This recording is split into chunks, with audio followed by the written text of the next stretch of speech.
The Kelburn Arts Fund Gala filled the Astor ballroom with candlelight, donor perfume, and the polished glow I had spent months building into a night meant to look effortless. I turned from a trustee with my smile still in place and saw Grant beside the string quartet, his hand low on Leah Porter's back, his mouth near hers. I stopped so completely that the room sharpened around them, and Owen Parker appeared at my elbow with a champagne flute raised toward me. He kept his face neutral and breathed. "Brooke, not here," while Grant laughed at something Leah said, the sound warm in a way I had not heard at home. I took the glass, lifted it without drinking, and looked at her. The ivory silk, the gold at her ears, the confidence of a woman dressed to enter my space. She was beside my husband at my gala in colors my company used after winter, and that landed before grief, because choices that precise never happen by accident. I walked toward them slowly, careful with my face, and Grant turned just before I reached him, his expression shifting too fast to hide. "There you are," he said, then offered Leah with a smoothness that insulted me. "You remember Leah Porter, from Vendor Council last spring?" Leah met my eyes without flinching, and I smiled first, then said, "I hope you're enjoying the evening." Leah, detail in this room passed across my desk. Something flickered in her composure, and I touched Grant's sleeve as if nothing in my body had changed before murmuring, "I need 5 minutes with the Adler table." He nodded, relieved quickly, and that relief told me as much as the hand on her back had told me. I walked away smiling, my heels steady against marble, knowing this was not the first lie, only the first one they had staged for me to break. I came home beside Grant with my makeup untouched, my voice even, and my hand resting lightly on his arm while he mistook my silence for surrender. He loosened his tie in our bedroom, asked whether I was tired, and kissed my temple with the lazy confidence of a man already spending stolen money.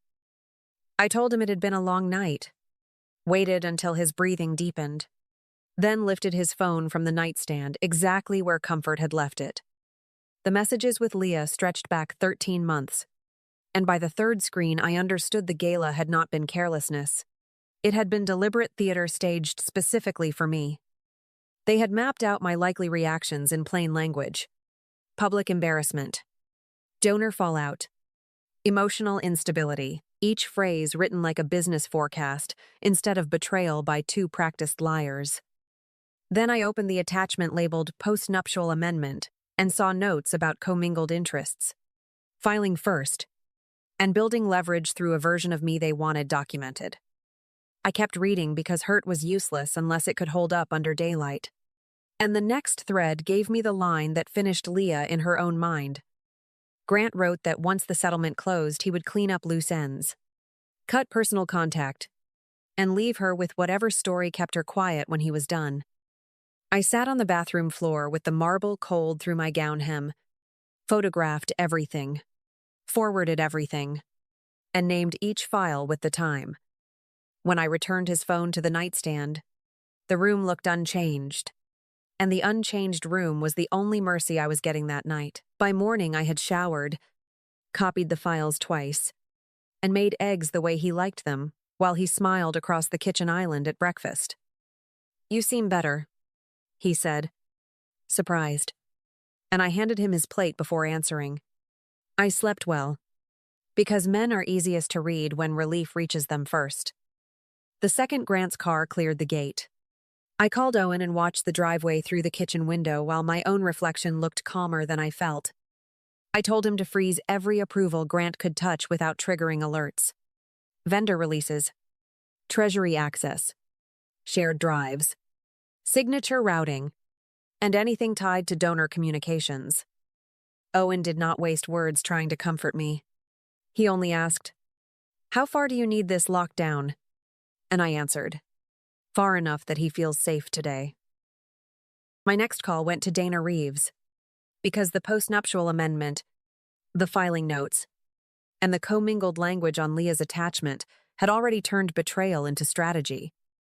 Dana arrived before noon with a litigator who handled family and business overlap. And I spread the screenshots across my conference table without once using words like heartbreak. She read in silence, tracked dates with one finger. And when she reached the amendment, she exhaled once. Hard.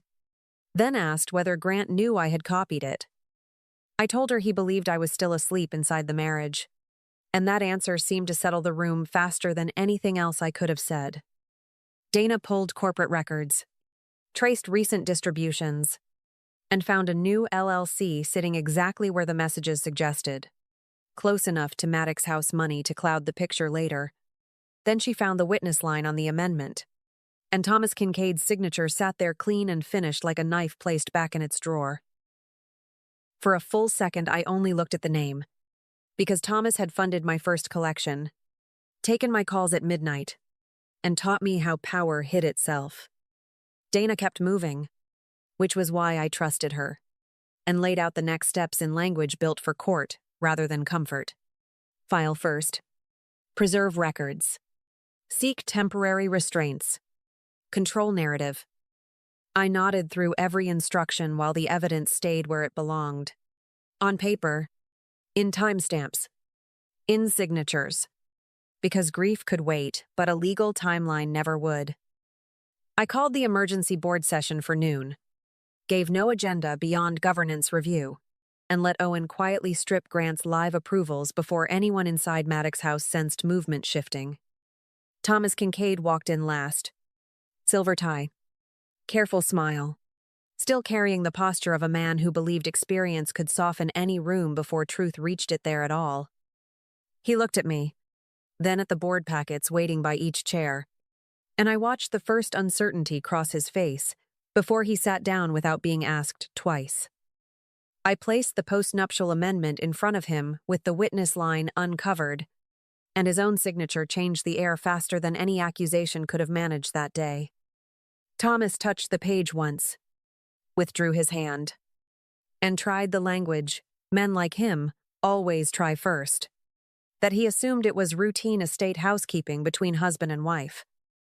I slid over Dana's date chart, the LLC filings, and the internal transfer summaries, then asked, routine enough to witness without telling me, Thomas, then waited for him to answer. He started to say Grant had framed it as housekeeping, but the timeline sat between us in black numbers, and even his voice heard it before the board fully did.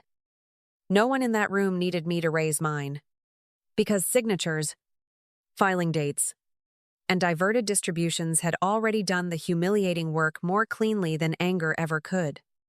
I set a resignation letter beside his water glass and told him he could sign privately in this room or defend himself outside it after counsel released every supporting record. Thomas read the first line, looked toward the directors who would not rescue him, and the confidence he brought through the door finally left his face before his pen moved. By the time he signed, Owen had confirmation that Grant's authority was suspended pending review, but we kept the surface of the day perfectly unchanged for everyone beyond that room. That was the point. Not spectacle, not revenge spoken out loud, but taking the floor out from under a plan before Grant ever felt it tremble beneath his polished shoes. Dana and the litigator drafted the ethics complaint from documents already sitting on my table, because Leah's emails, her edits, and the amendment itself had finally stopped pretending.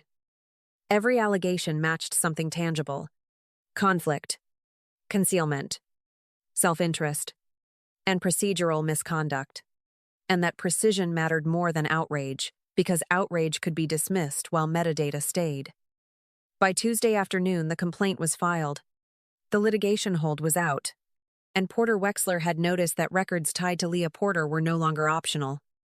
I did not call Leah, because the messages Grant wrote about her were sharper than anything I could have invented. And humiliation works best when it arrives in someone's lover's words. I forwarded the full thread to her address, including the line where he promised to clean up loose ends after settlement and leave her holding whatever version kept her quiet.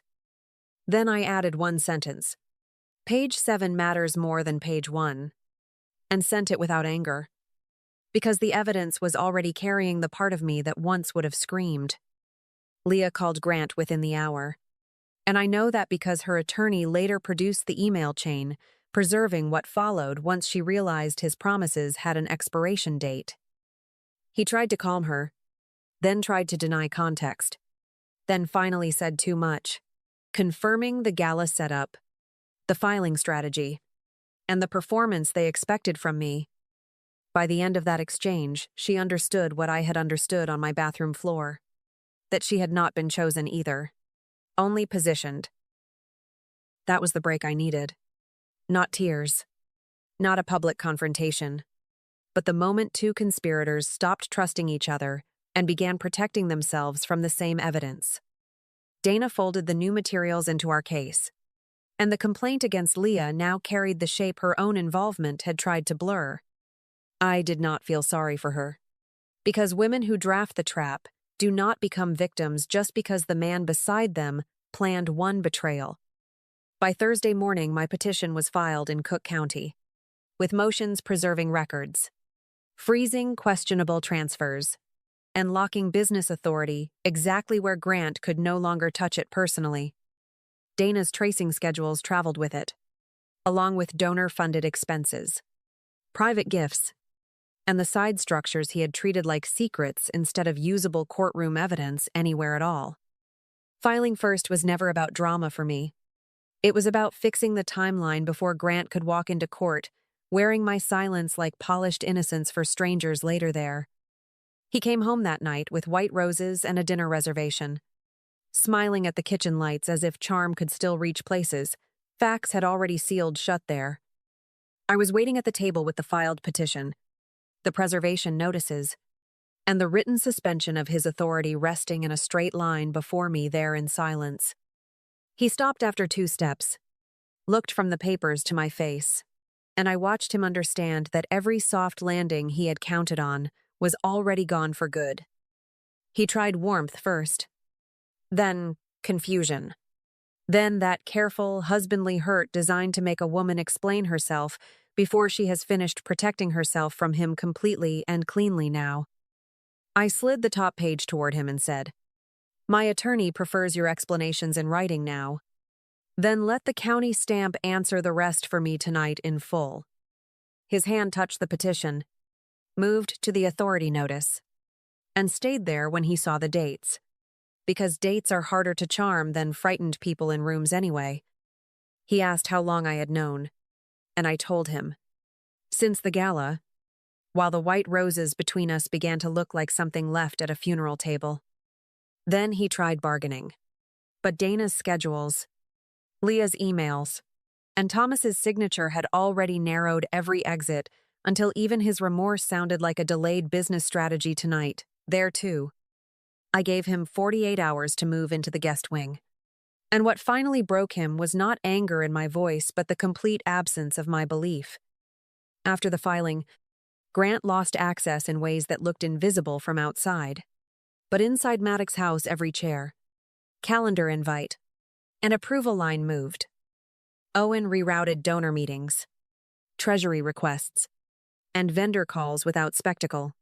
And Grant learned the new order only when doors stopped opening at his badge. He still dressed for work each morning out of habit. But habit could not restore authority once written notices, board minutes, and filings replaced charm.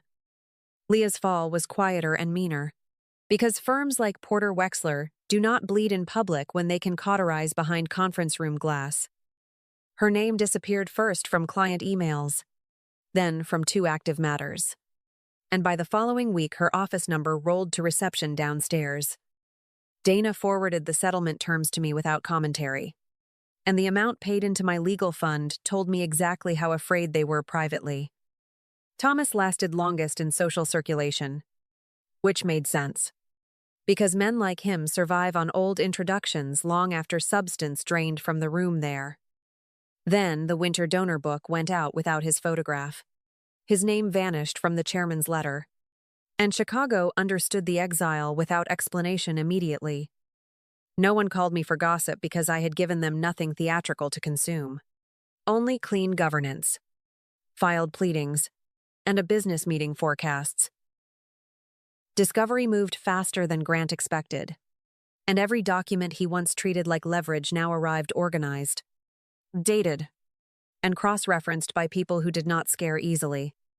The post-nuptial amendment failed to frighten anyone once disclosure gaps, witness problems, and the timing of those LLC transfers were read beside his private messages. He offered to settle with dignity, but dignity had left when he used our marriage as a route into my signature, my company, and my name. The divorce closed in 4 months, and by then Grant had lost his seat, Leah had lost her footing, and Thomas had lost his orbit. What surprised me was not the silence around them, but the return of my body when breakfast stayed down. My pulse steadied, and sleep lasted. One morning on the penthouse roof, coffee warming my hands, Owen texted that quarterly numbers had beaten projections, and I believed the future again fully. 4 months after the divorce closed, I turned one corner of the penthouse into a studio for dinners, sketches, and donor planning of my own. The city my windows had not changed, but the rooms felt different because nothing inside them was arranged around Grant's moods, excuses, or appetite anymore.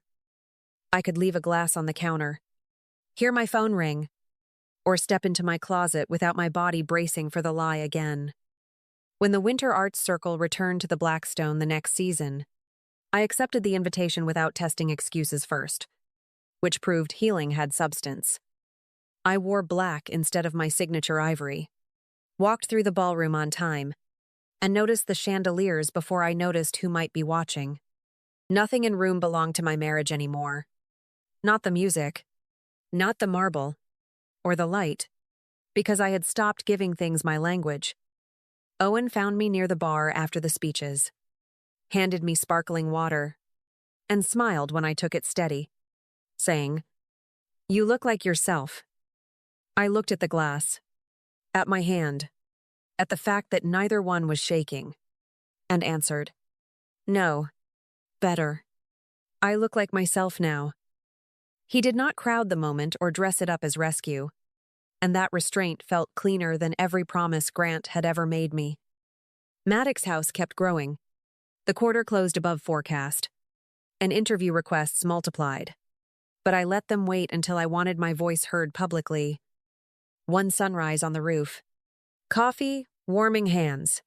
I watched Chicago turn gold and understood peace was no longer a pause between disasters for me.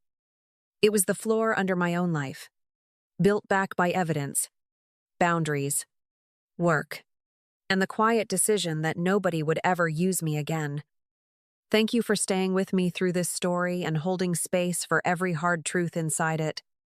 If part of it felt familiar, I hope you remember peace can still find you after the worst. Like, subscribe, and share if you want more stories told with honesty and heart.